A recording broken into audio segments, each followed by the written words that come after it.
Nature pure -17 cholesterol free rice bran oil. এতে রয়েছে এমন উপাদান যা আপনার হার্টকে রাখে সুস্থ। আপনার হৃদয় সত্যিকারের বন্ধু। মদ্যপ অবস্থায় পুলিশের সঙ্গে অভব্য আচরণ করার অভিযোগে অভিযুক্ত তরুণকে গ্রেপ্তার করল রায়গঞ্জ থানার অন্তর্গত কর্ণজোড়া ফাঁড়ির পুলিশ। পুলিশ সূত্রে জানা গিয়েছে, ধৃতের নাম আনসারুল ইসলাম, বয়স 30, বাড়ি রায়গঞ্জ থানার কর্ণজোড়া ফাঁড়ির অন্তর্গত খোলসি গ্রামে। ধৃতের বিরুদ্ধে ভারতীয় ন্যায় সংহিতা আইনের নির্দিষ্ট ধারায় মামলা রুজু করেছে পুলিশ।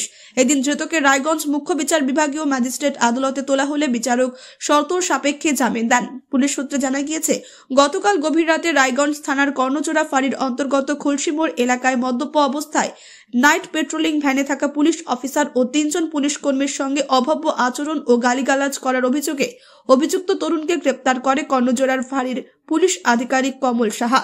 এরপর কর্ণজোড়া ফাঁড়িতে নিয়ে আসা হয়। এদিন অর্থাৎ মঙ্গলবার রায়গঞ্জ মুখ্য বিচার বিভাগীয় ম্যাজিস্ট্রেট আদালতে তোলা হয়। রায়গঞ্জ থেকে বিথিকা পালের রিপোর্ট, কুলিক নিউজ।